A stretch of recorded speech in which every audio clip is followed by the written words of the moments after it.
So right here we have the thyroid gland, and the three main functions of the thyroid gland are to be able to help the body maintain its metabolism, its growth, and development.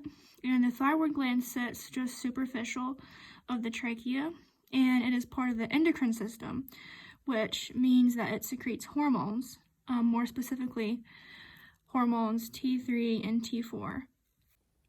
So right here we have the aorta.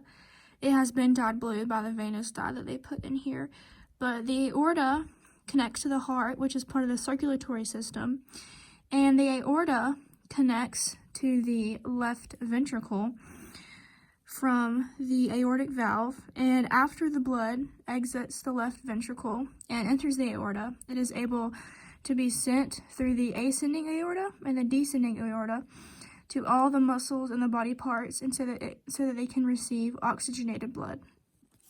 So right here we can see the heart, and the heart is part of the circulatory system.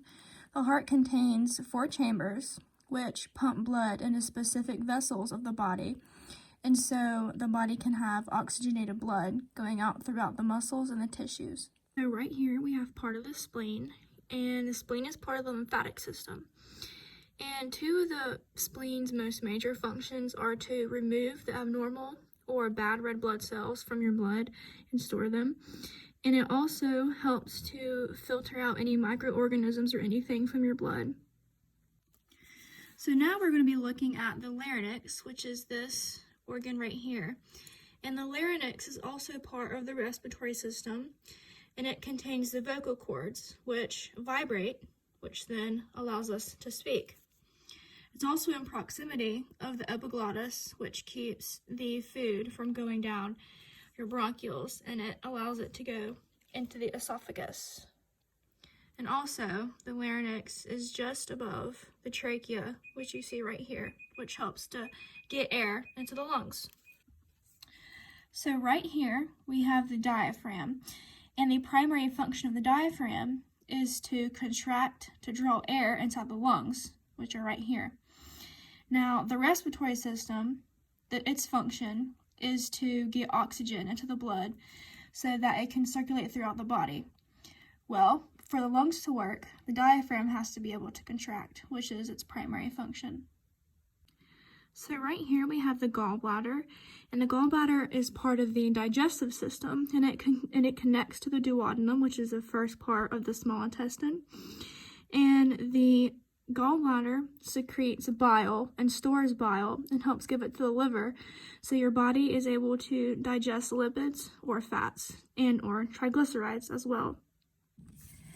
So right here you can see part of the colon, and the colon is part of the digestive system. Now the stomach helps to break it down, the small intestine helps to draw the chemical nutrients out and minerals, and the large intestine or the colon helps to draw any of the excess water out of the matter that the digestive system is currently digesting. So right here, you can see the kidney, and the kidney's primary functions are to maintain the water balance in the body, maintain the salt balance, and also to maintain the acid and base balance. Now, to be able to do this, the kidney contains the cortex and the medulla, and the medulla contains the nephrons, which are the functional unit of the kidney. So without this, your body fluid would be totally unbalanced. Now here we can see an ovary, and the ovaries are a part of the reproductive system, and the primary function of the ovary is to help to grow and release a mature follicle or an egg into the fallopian tube, where it will then be fertilized.